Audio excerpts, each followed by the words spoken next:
Divendres es va inaugurar la Casa Mestra de Vallirana fruit de la seva rehabilitació impulsada per l'Ajuntament amb la col·laboració de la Diputació de Barcelona i una inversió municipal de 855.000 euros.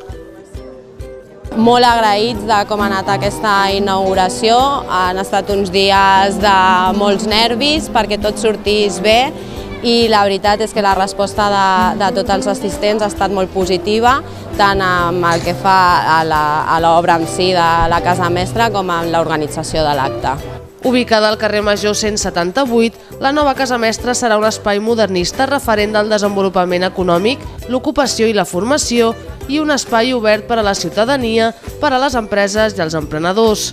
És per això que també s'hi ubicaran els serveis i el personal del Departament de Promoció Econòmica de l'Ajuntament. L'acte va estar encapçalat per l'alcaldessa de Vallirana, Eva Martínez, i la regidora de Promoció Econòmica, Núria Ruiz, acompanyades per representants de la família mestra, regidors de l'equip de govern i de l'oposició, comerciants i ciutadans a títol individual que no s'ho van voler perdre. Això és un èxit, això és una passada. Jo me'n recordo abans que era el terra de rajoles i les escales eren de fusta i un canvi brutal. Fa molts anys que estaba aquí tancada y ahora fa ilusión. Tema de empresas. A mí me gustaría ver Vallirana saltar de nivel. Eso yo creo que hemos fichado algo muy importante. Sí, está muy bien hecha y muy terminada.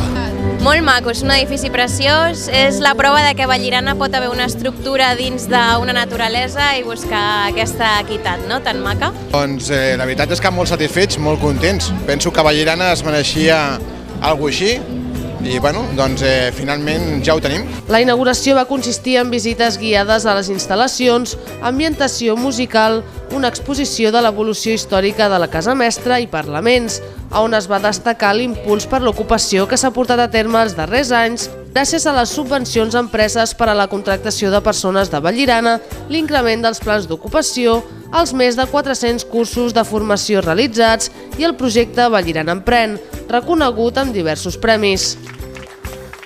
L'acte va cloure amb la descoberta de la placa a càrrec de l'alcaldessa, qui va estar acompanyada dels regidors del consistori presents en aquell moment.